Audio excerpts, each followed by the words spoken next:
पूज्य मालिक को कोटि कोटि प्रणाम और सभी अभ्यासी भाई बहनों को प्रणाम। आज का संदेश पूज्य गुरुदेव दाजी द्वारा दिया गया है, जिसे शुरू करते हैं। नियति कुछ भी हो सकती है, लेकिन अपने भावी जीवन को संवारना हमारे हाथ में है।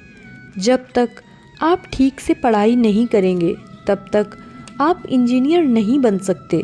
भले ही आपकी राशि या किस्मत में लिखा हो कि आप इंजीनियर बनेंगे, लेकिन आप नहीं बन सकते। कुछ लोग ऐसे होते हैं जो गलतियां करते हैं और गलतियां करने के बाद भी इस बात से सहमत नहीं होते कि उन्होंने गलतियां की हैं। आप उन्हें क्या कहते हैं?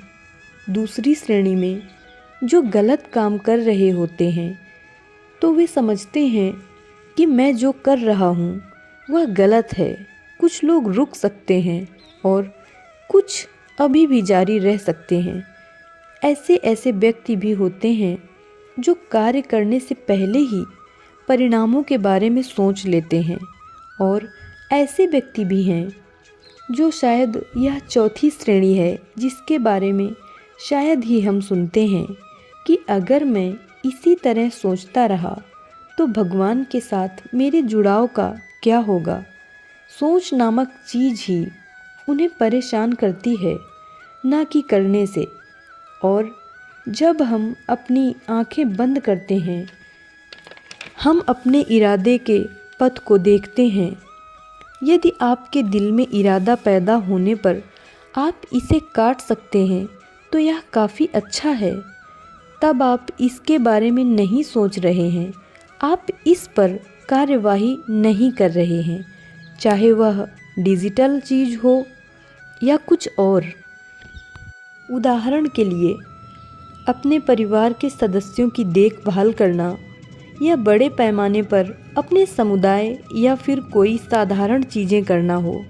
उदाहरण के लिए, जब आप यात्रा शुरू कर रहे हैं या अपना विवाहित जीवन के लिए आपको किसी को चुनना है, आपके पास 2-3 विकल्प हैं। आपका दिल आपको बताएगा। इसके लिए केवल ध्यान मग्न मन ही आपका उचित मार्गदर्शन कर सकता है। आप बहुत स्पष्टता से बिना पछताए निर्णय ले सकते हैं। सही तरीके से किया गया ध्यान हमारे दिमाग को तेज कर सकता है और हमारे हर फैसले को दिल में स्थापित कर सकता है, जिससे हमें आत्मविश्वास मिलता है। आप असफल भी हो सकते हैं, क्योंकि असफलता एक तरफा नहीं होती। मैंने अक्सर कुछ लोगों को यह कहते सुना है, महान लोगों के बच्चे महान नहीं हो सकते। ऐसे कई उदाहरण हैं। तब हम समझते हैं कि जब हम नियति पर विचार करते हैं, तो हमारी नियति में हमारा हस्तक्षेप होता है। यदि भाग्य ही सब कुछ था, तो इस जीवन में कुछ भी करने की आवश्यकता ही कहाँ थी। यदि नियति कहती है तुम MBBS बनने जा रहे हो, या तुम एक सैनिक बनने जा रहे हो, तुम देश की सेवा करने जा रहे हो, तो मुझे कुछ भी क्यों करना चाहिए? मुझे व्यायाम क्यों करना चाहिए?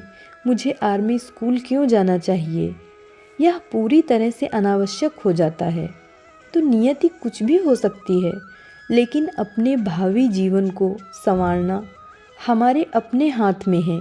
जब तक आप ठीक से पढ़ाई नहीं करेंगे, तब तक आप इंजीनियर नहीं बन सकते, भले ही आपकी राशि में या आपकी किस्मत में लिखा हो। ध्यान इस बात पर प्रकाश डालता है कि विशेष रूप से गलत क्या हो सकता है।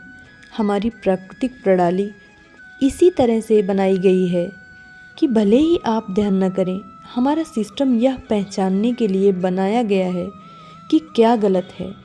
उदाहरण के लिए, यदि IG साहब कहते हैं, ओह मैं अपनी आँखों से ठीक से देख सकता हूँ, लेकिन कुछ गलत हो जाता है।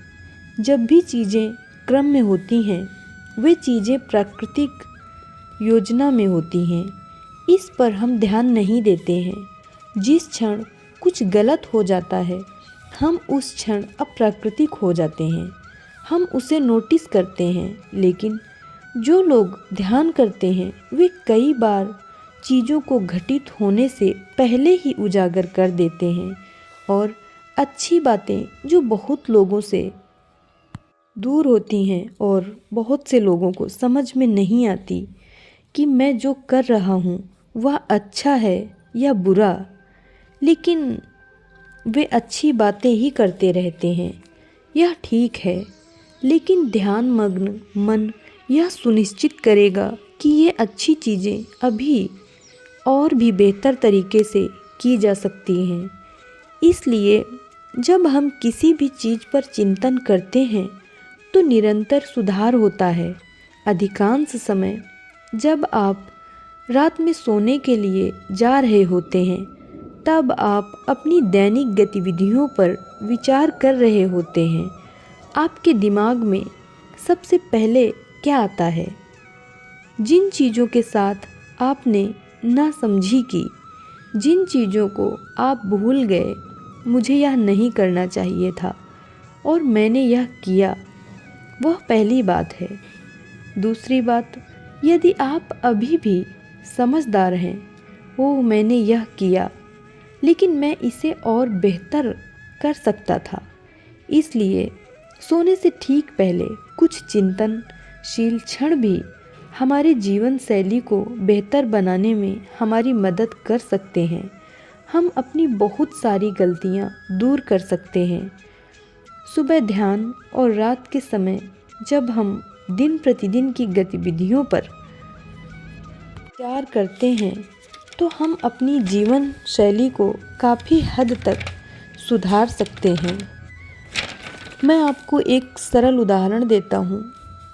दशरथ राजवंश, राम को राजा दशरथ का उत्तराधिकारी माना जाता था, जिनका विवाह सीता माता से हुआ था।